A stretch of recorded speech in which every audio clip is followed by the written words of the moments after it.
সিঁড়ি বেয়ে ওপরে ওঠার সময় আপনার হঠাৎ বুক ধড়ফড় করে? কারো কারো ক্ষেত্রে এই অনুভূতি সাময়িক হয়, যা দ্রুত চলেও যায়। কিন্তু কিছু সংখ্যক মানুষের ক্ষেত্রে স্বাভাবিকের চেয়ে দ্রুত হৃদস্পন্দন উদ্বেগের কারণ হতে পারে। সমতলে হাঁটার তুলনায় সিঁড়ি দিয়ে ওপরে ওঠা কঠিন, কারণ তা মাধ্যাকর্ষণের বিপরীতে ঘটে।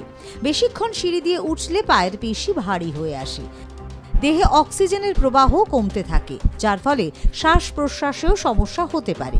ঠিক কি কারণে এই সমস্যা হয়, আসুন জেনে নিই। ধূমপান।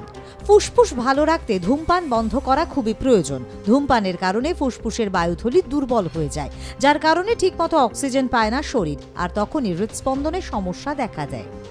শরীর চর্চার অভাব। নিয়মিত শরীর চর্চা করলে হার্ট আরও দ্রুত কাজ করে, ফলে হৃৎপিণ্ডের স্বাস্থ্য ভালো থাকে। তাই এই ধরনের ব্যক্তিদের ক্ষেত্রে সিঁড়ি ভাঙলে সাধারণত বুকে চাপ সৃষ্টি হয় না, কিন্তু অলস জীবনযাপন করলে হৃৎস্পন্দন স্বাভাবিকের তুলনায় 30 থেকে 40% পর্যন্ত বৃদ্ধি পেতে পারে। অতিরিক্ত ক্যাফিন।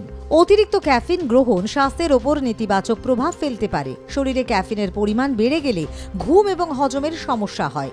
ঘুমের অভাবে বাড়তে পারে হার্ট অ্যাটাকের আশঙ্কা, ফলে সিঁড়ি দিয়ে ওপরে উঠলে বুকের চাপ অনুভূত হতে পারে। ওজন বৃদ্ধি। অতিরিক্ত ওজন বৃদ্ধি হলে শরীরের চাপ বাড়ে। ভুল সময় খাওয়া দাওয়া এবং নিজের প্রতি অযত্নের কারণে গত কয়েক বছরে 40 বছরের কম বয়সীদের মধ্যেও হার্ট অ্যাটাকের ঝুঁকি বেড়েছে।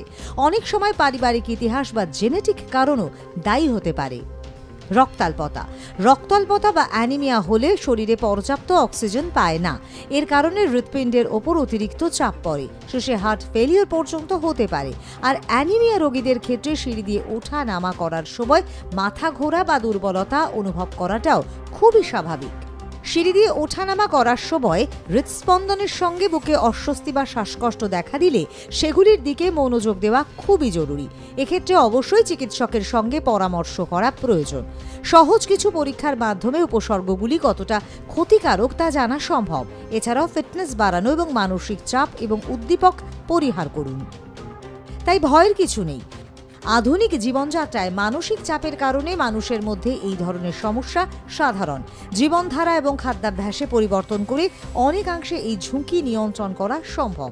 তা বলে লক্ষণগুলো উপেক্ষা করা যাবে না। উপেক্ষা করলে ঘটতে পারে মৃত্যু।